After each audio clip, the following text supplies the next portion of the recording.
बहनों और भाइयों, यही नहीं,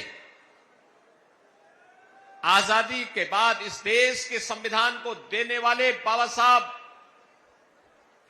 भीमराव अंबेडकर जी की भी प्रति सम्मान का भाव इन दलों में नहीं था।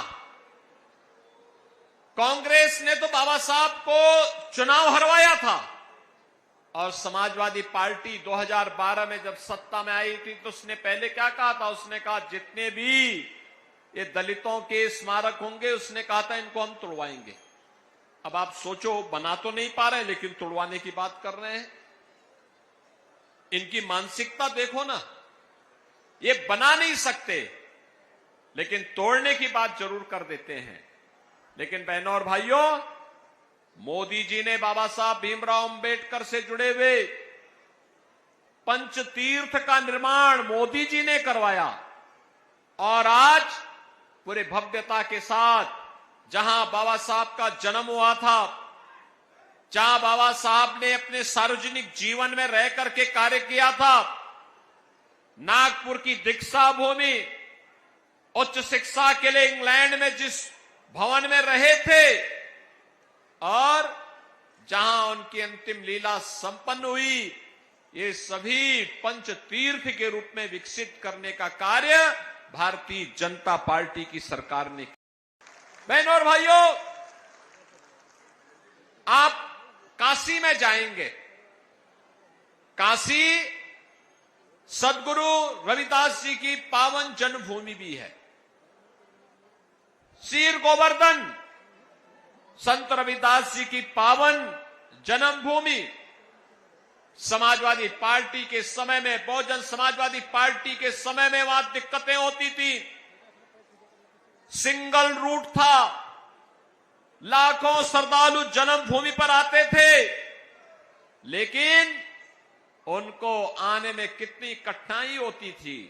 आज आप जाएंगे सदगुरु रविदास जी महाराज की पावन धरा पर, आज आपको वहां भव्य स्मारक देखने को मिलेगा, उनकी 25 फुट ऊंची प्रतिमा देखने को मिलेगी, अन्न क्षेत्र मिलेगा, पार्क मिलेगा और जोड़ने के लिए 4 लेन की सड़क भी आपको वहां देखने को मिलेगी। बहनों और भाइयों, ये भी मोदी जी के कारण हुआ। अयोध्या में रामलला का प्रकटीकरण हुआ, 500 वर्षों के बाद रामलला विराजमान हुए और रामलला के पहले महर्षि वाल्मीकि के नाम पर अयोध्या के इंटरनेशनल एयरपोर्ट का नामकरण भी किया गया। बहनों और भाइयों, एक तरफ समाज को जाति के नाम पर बांटने वाले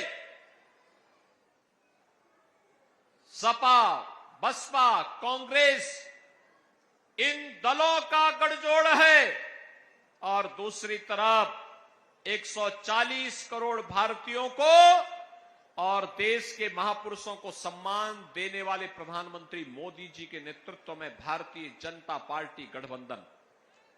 आप याद करिए, ये कांग्रेस के लोगों ने तो चौधरी साहब का भी अपमान किया था। मोदी जी ने भारत रत्न, भारत का सर्वोच्च नागरिक सम्मान चौधरी साहब को देकर के देश के किसानों का भी सम्मान बढ़ाने का काम किया है। एक वोट अगर सही दिशा में जाता है, सही पार्टी को जाता है, तो तकदीर बदल देता है, तस्वीर बदल देता है। और बहनों और भाइयों, अगर गलत दिशा में जाता है तो वह पहचान का संकट खड़ा कर देता है। ये सपा, बसपा, कांग्रेस पहचान का संकट खड़ा करने वाले दल है, दलदल में डूबे हुए लोग हैं।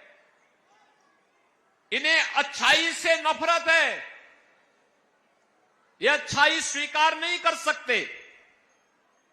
माफिया और अपराधियों को अपने गले का हार बनाते हैं, उनका महिमा मंडन करते हैं, उनके घरों में जाकर के फतिया पढ़ने का काम करते हैं।